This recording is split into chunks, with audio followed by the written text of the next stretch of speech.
Night cricket ટુર્નામેન્ટનું આયોજન option ખેલાડી એટલે કે 90 ખેલાડી રજીસ્ટ્રેશન કરી અને બાબરકોટ ગામને બાકાસુર સ્ટેડિયમમાં આજે ટુર્નામેન્ટનું આયોજન કર્યું। તેમાં દરેક ક્રિકેટ પ્રેમી ભાઈઓ બાબરકોટ હર હંમેશની માટે આ ટુર્નામેન્ટનું નાઇટ ટુર્નામેન્ટ હોય કે દિવસનું હોય ટુર્નામેન્ટનું સારું આયોજન થાય છે। 10 ટીમ અહીંયા ભાગ લઈ રહી છે।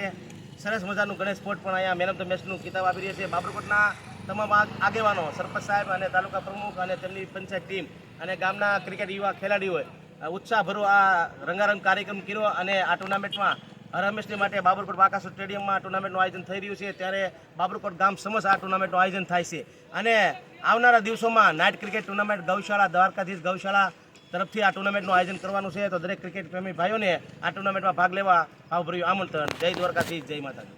બાબરકોટ ગામે આ ટુર્નામેન્ટ સંતોષ 2ના આયોજક અને તેમના મિત્ર ભાઈઓ અને બાબરકોટ ગામ સમક્ષ અને ગામના આગેવાનો આ ટુર્નામેન્ટમાં બધાએ સાથ સહકાર આપી આ ટુર્નામેન્ટનું આયોજન કર્યું। એમાં ઓક્શન ખેલાડી એટલે કે 90 ખેલાડી ઓક્શન બાબરકોટ પ્રીમિયમ લીગ ટુર્નામેન્ટનું આયોજન કર્યું। તેમાં દરેક ક્રિકેટ પ્રેમી ભાઈઓએ સાથ સહકાર આપી અને આ ટુર્નામેન્ટનું આયોજન કરી અને આવનારા દિવસોમાં નાઇટ ક્રિકેટ ટુર્નામેન્ટનું આયોજન કરવાનું છે। જય દ્વારકાધીશ ગૌશાળા બાબરકોટ તરફથી આ ટુર્નામેન્ટનું આયોજન કરવાનું છે। દરેક ક્રિકેટ પ્રેમી ભાઈઓ અને કપ્તાનોને વિનંતી કે આ ટુર્નામેન્ટમાં ભાગ લઈ અને આ બાબરકોટ ગામનું બાકાસુર સ્ટેડિયમને ઉત્સાહભરો આ રંગારંગ કાર્યક્રમ થાય તેવી બધા માટે ઉત્સાહ અને શુભેચ્છા।